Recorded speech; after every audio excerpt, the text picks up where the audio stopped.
In this box is the first guitar from PRS to ever appear on my channel. In a review, at least. I'm very excited because I've been gassing over this since they released it. So let's unbox it and have a look inside. It is an SE model, so don't expect anything too fancy. But I've seen a lot of people be very happy with this guitar, so I'm going to find out for myself. There, right, it's clearly in a gig bag, and it's pretty well padded. I'm impressed. I wonder if there's any more packing stuff inside. Let's have a look. Oh, it's in a little poly bag. There we go. That is clever. So I have a thing about packaging. That's a really good idea. I've received guitars in the past that have had headstocks slightly damaged by nothing. And that, how sensible. Right, let's take it out of the bag. We will go over the bag in a little bit. And we'll do a headstock reveal. Whoops. So it is a PRS SE CE24. Come on, Andy. Oh, I'm bad at this. In sandblasted red. Oh, look at that! It looks like Darth Maul. Look how 3D it is. It's light as well. Covered in box. I've waited for this moment for a long time. It's made by Cortec Musical Instruments in Indonesia. If you know, other brands are made by there. So it's not actually made by PRS, it's licensed, as Squire would be, as Epiphone would be, all that sort of stuff.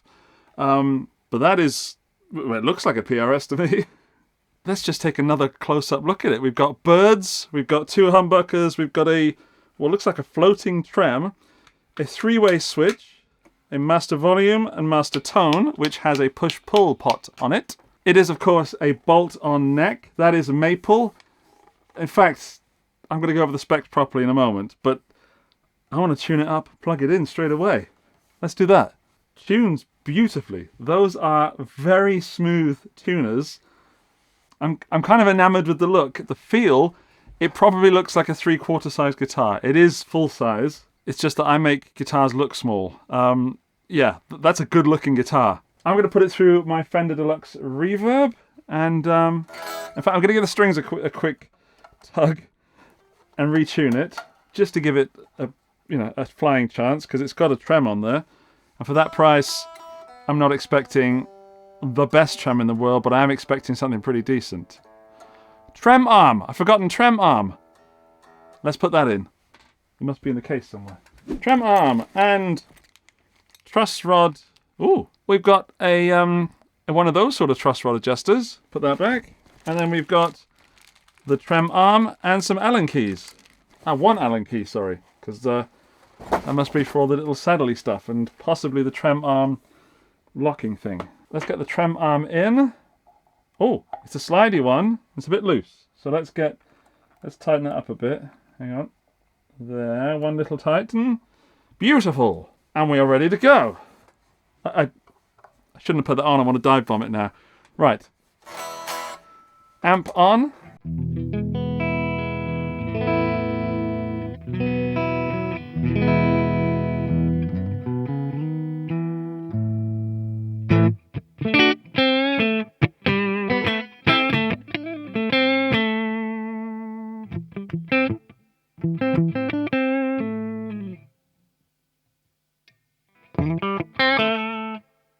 I thought I was already on the bridge. I thought it was a bit muffled. Okay, let's get some cleans out of it.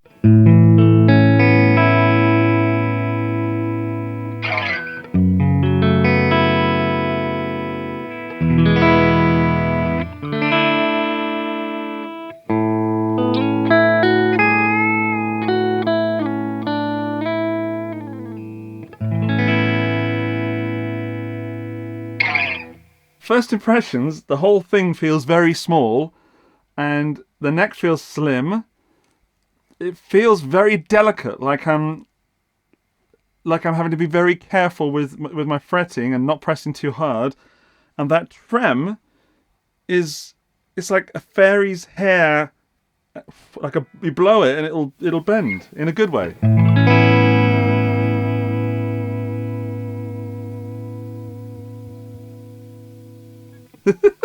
I can probably do that. I can do it with my hand.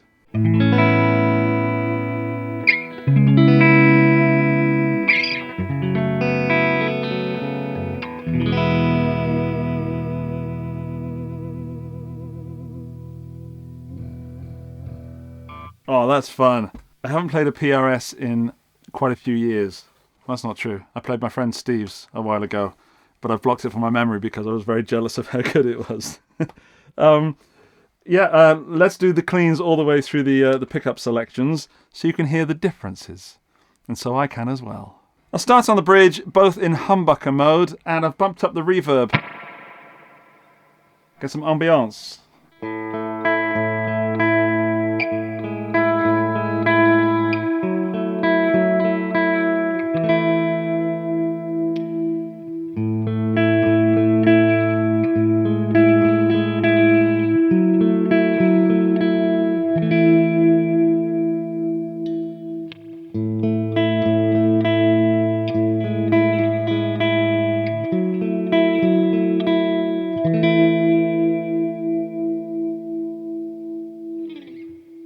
That's pretty beautiful. I really like that neck.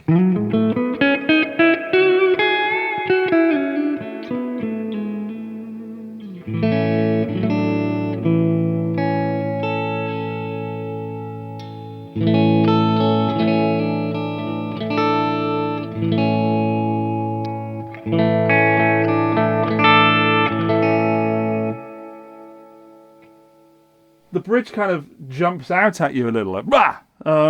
Let's see what happens when I put in the single coil mode or the split coil mode.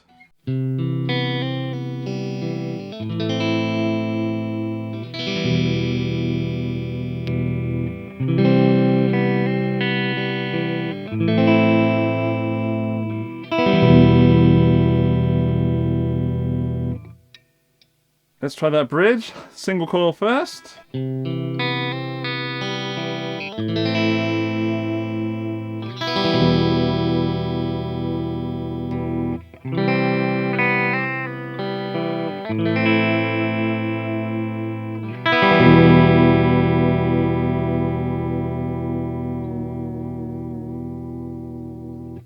Great, it's clear. It's like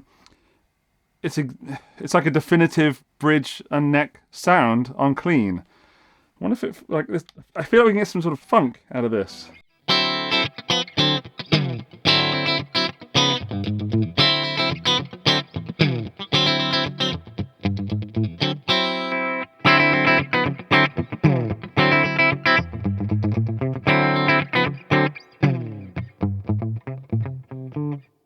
I like that.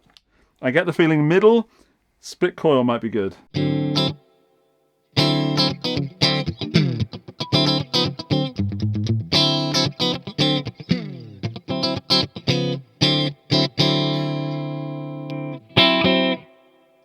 It's a bit much in humbucker mode, but split that up, that's lovely. Wow. PRS, I'm impressed so far. It does feel small though. Right, I'm going to engage the Plexi Drive Mini from Wampler and get some crunchy sounds.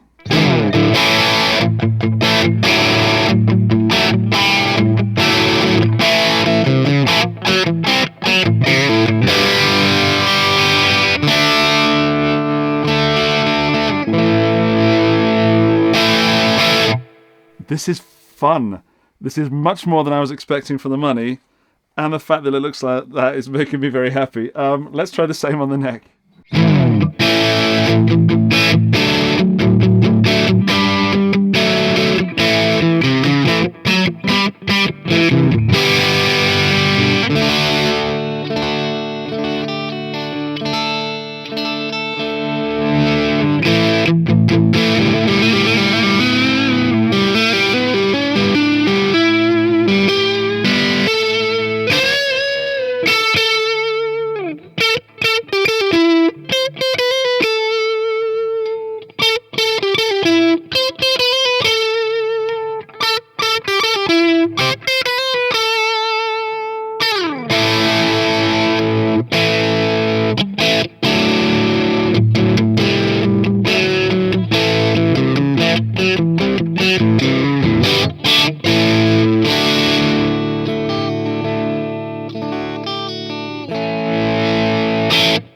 It's a touch brittle in places. Playability is phenomenal. I'm not convinced by the pickups on the more crunchy settings, which is unsurprising because you've got to save money somewhere. These are PRS pickups. They look all right. Yeah. Let's go higher gain. Let's go Iron Horse from Walrus Audio.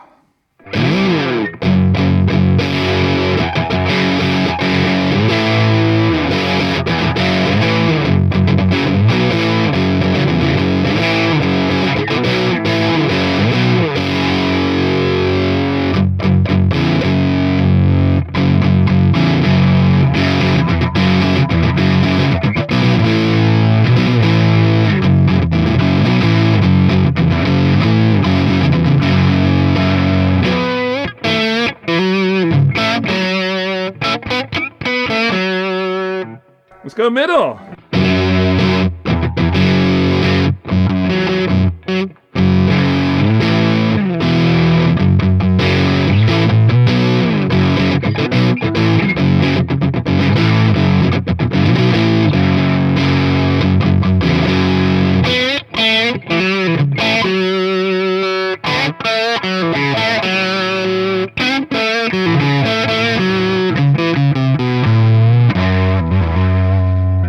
Yeah, that's where it lives. That's beautiful. It's chunky, but it's clear.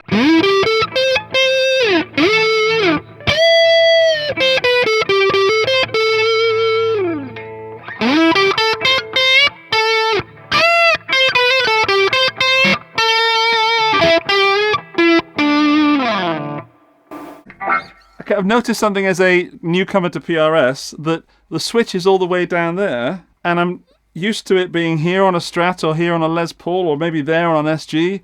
That's new for me, so I'm automatically going to places where switches don't exist. Kind of like it, but also it's very... Oh, that's better. Hang on. No.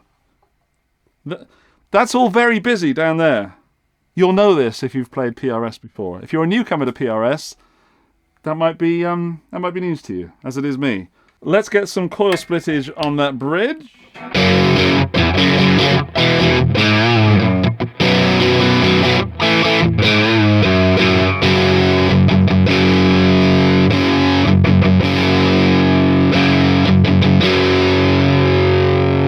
Doesn't sound very different, except you introduce some hum, and there's more clarity.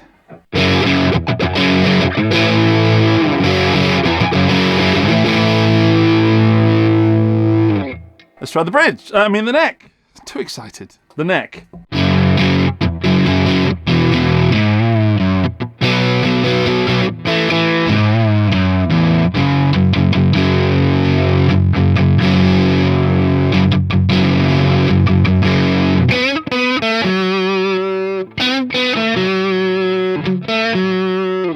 All right. I really like the split coils on these. It's almost as if I prefer the split coils on the heavier stuff. It's got more character, there's more clarity, there's less muffledness. Let's play about with some tone.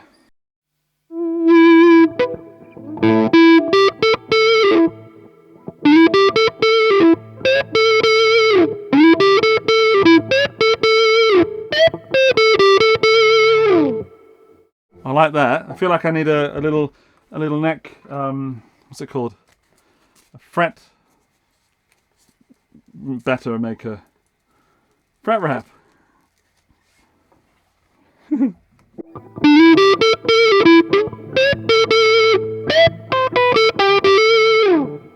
Come on.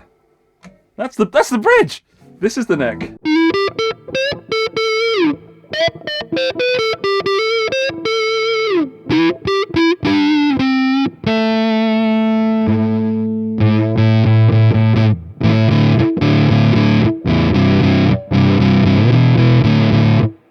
To be fair, the Iron Horse is doing a lot of lifting there, but that's a great sound.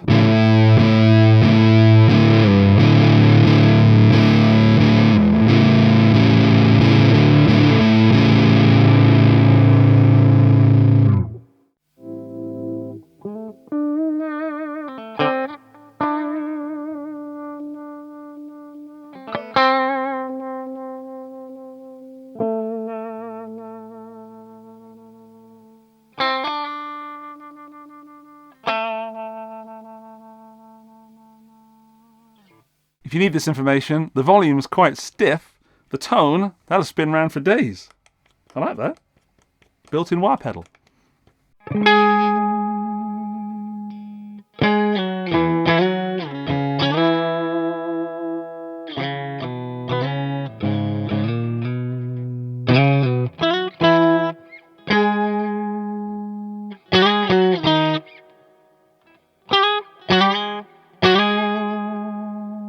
I feel it needs a bit of fast frets. These are the original strings, so let's lube those up a little bit if I'm going to do some octave sliding. There we go. Yes. I'm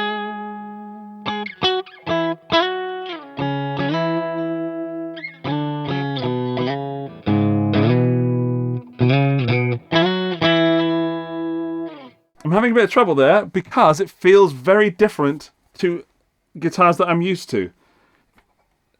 I'm finding it hard to get that octave. Let's try it again. Oh.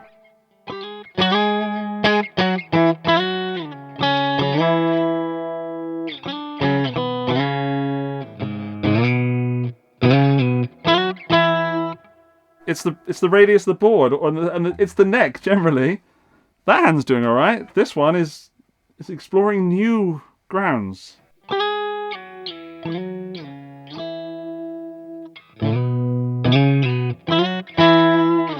Kind of got it right.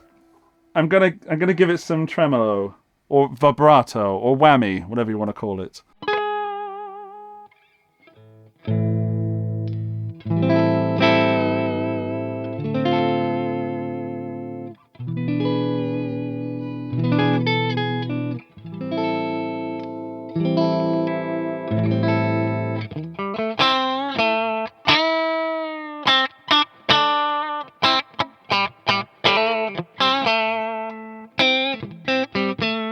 That is great. But what it needs is I need to bump up the reverb on that and see if it will surf. Where's my reverb?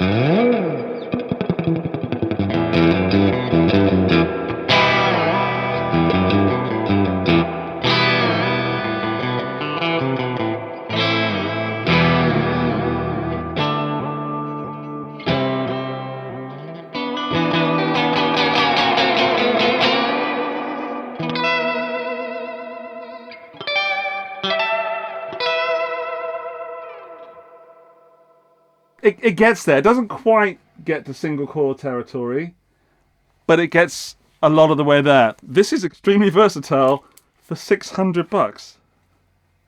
And it feels good. It's very, I've said it already, but I'll say it again. It feels very different to the neck profiles I'm used to. Smaller, more compact. And I'll be honest, I liked this guitar because of the colors and that 3D-ness.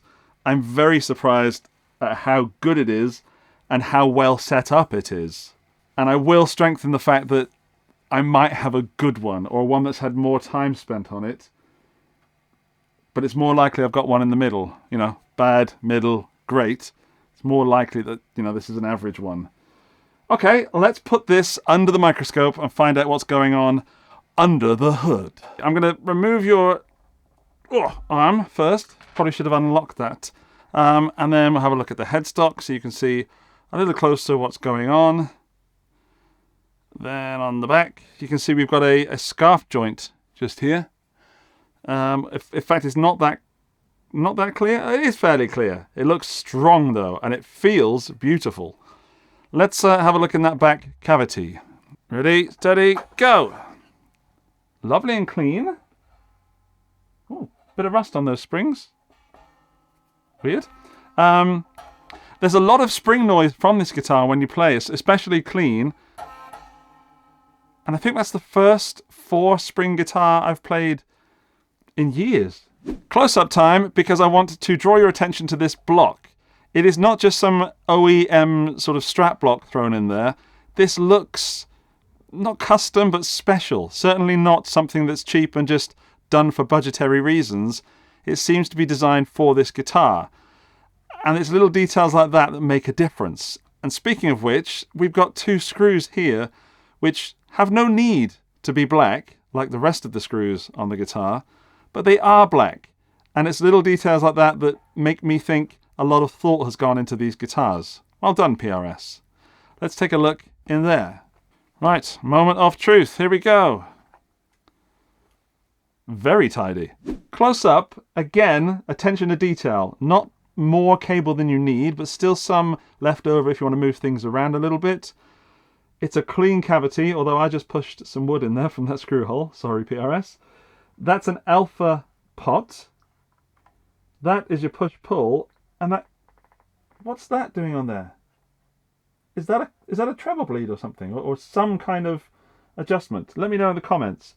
That's a pretty standard switch, and that goes down through there to the output jack. Let's see if that is conductive. Here we go. All right, place that on there so you can see it. Oh no, we want beepy beepy. It is, kind of. Not fully conductive. That should be, but that is conductive paint. There is some shielding going on in there. And we have shielding on the back of there. Or at least, no, we don't. We have aluminium. I have just noticed something. This has been inspected by BAMS. And I'm almost certain that BAMS inspected a guild that I reviewed a while ago. So it's back to Cortec. BAMS must be like the head person at Cortec. Hi, BAMS. BAMS should do merch. I'd buy a t-shirt. Right, let's test the pickups. Okie dokie. Put that on there. And we've got bridge, humbucker, 7.7. Neck, 7.3. In the middle, 3.8. And then bridge split is 5.3. Maybe that's what that little resistor's doing. It's not giving exactly half. It's a little bit more punchy than half. That explains a few things. And that's 4.5 on the neck split. Yeah. And then in the middle split, we've got 2.4. That makes a lot of sense. I wondered what that was doing. I've never seen that before. So, forgive me. It feels light. It's a lot smaller than I was expecting.